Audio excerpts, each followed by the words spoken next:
All right, so this deep state that we have been warning you about now for a long time is going all out. Now, this week, two separate major leaks from Robert Mueller's off-the-rails political witch hunt are now revealing the special counsel's obsessive determination to set a perjury trap for President Trump. Now, the New York Times released a list of questions that Robert Mueller allegedly wants Donald Trump to answer. These questions are all open-ended. They're patently, frankly, ridiculous, and they are designed to trap the president into committing perjury. Now, some of the questions even targeted the president's own thoughts.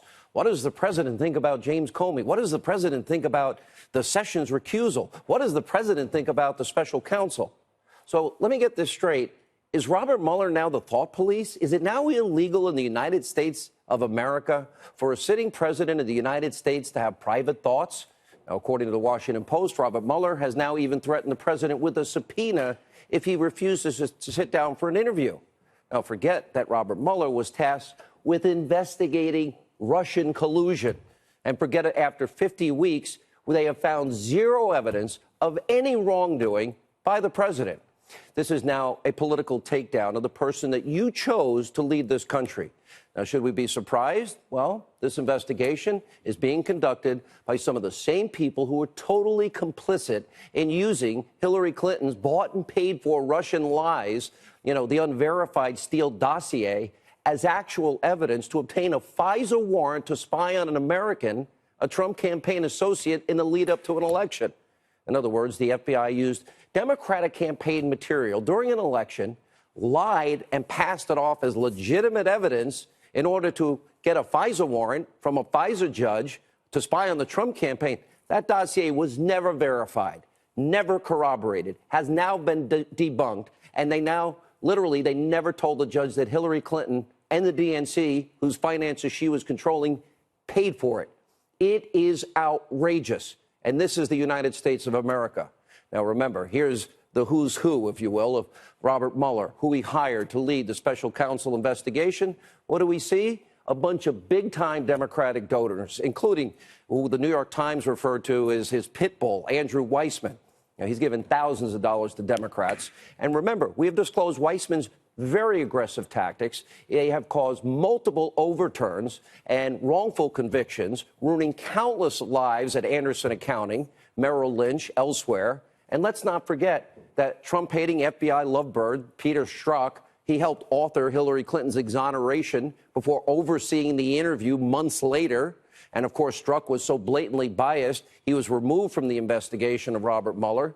But then you have Robert Mueller's other top deep state Democrats. They remain today. Now, in just a few minutes, Trump attorney, former New York City Mayor Rudy Giuliani, will be here to give us an exclusive interview to discuss whether or not the president should ever agree to an interview with this band of many Trump-hating sycophants of Hillary Clinton.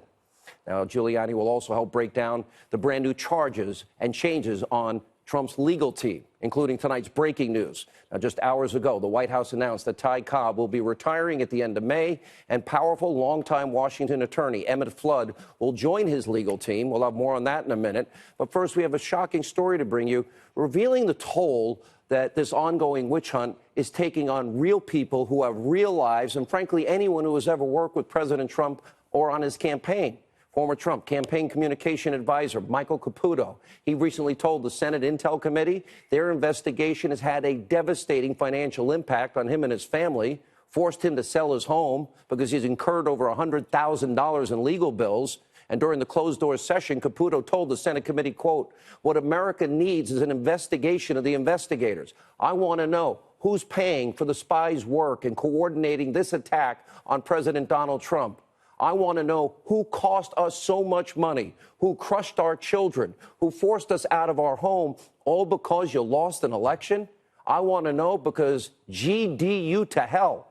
Now, despite real-life consequences from Caputo and others associated with the Trump campaign and the Trump presidency, with literally no evidence of collusion, after months and months and months of multiple investigations, you still have your mainstream media. They're pushing forward, almost in unison, their effort to aid and abet the deep state with this nonstop, 24/7, obsessive, negative, Russia, Russia, Russia, stormy, stormy, stormy coverage, and in the meantime, ignoring every major Trump accomplishment.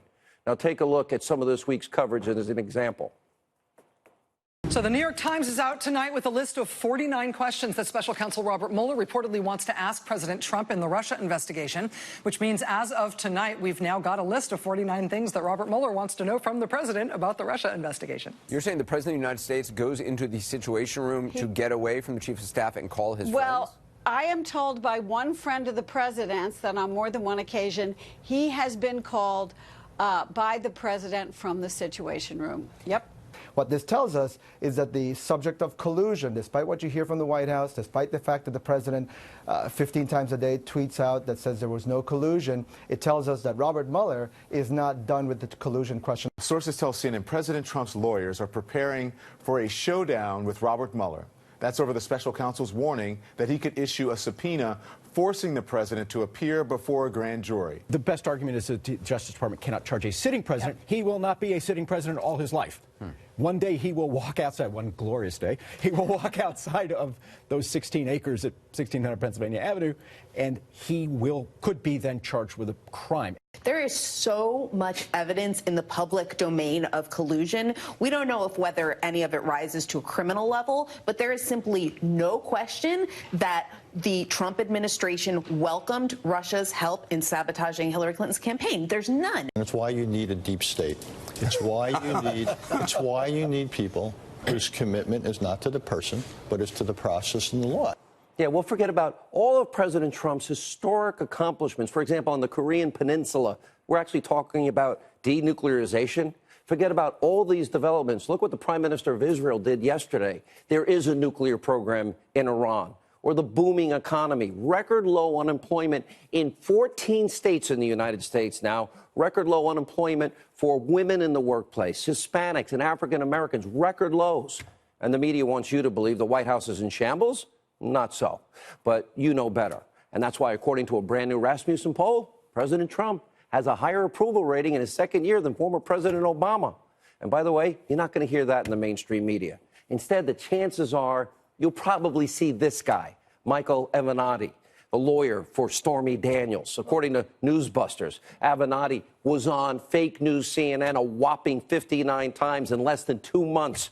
And finally tonight, we turn to the Deputy Attorney General, Rod Rosenstein. As we speak, he continues to stonewall congressional efforts to do their job and get to the bottom of multiple serious issues, including FISA abuse, spying on American citizens, not telling the truth to a FISA court, presenting political information, not telling the court, presenting unverified, uncorroborated information paid for by Hillary Clinton and the DNC, by a foreign national, lies from Russia. Oh, I thought Russian collusion and foreign nationals influencing our elections was bad. Now, earlier today, President Trump tweeted, quote, a rigged system. They don't want to turn over documents to Congress. What are they afraid of? Why so much redacting? Why such unequal justice? At some point, I will have no choice but to use the powers granted to the presidency and get involved. And breaking today, Fox News has learned that some lawmakers still have not been given adequate access to the documents they have subpoenaed and been requesting to the House Judiciary Committee and the House Oversight Committees. Now, Rod Rosenstein, if you have nothing to hide regarding the department's FISA practices, why not release them? Why not release all the documents? Let the American people see it. If you have nothing to hide on the handling of the Clinton investigation, hand over the documents. Nothing to hide on the Russia collusion investigation, Hillary paying Christopher Steele, funneling money through a law firm, Russian lies to manipulate the American people to get a warrant to spy on a Trump campaign associate. Hand it over. Tonight, every single American needs to be asking, just what is Rod Rosenstein hiding?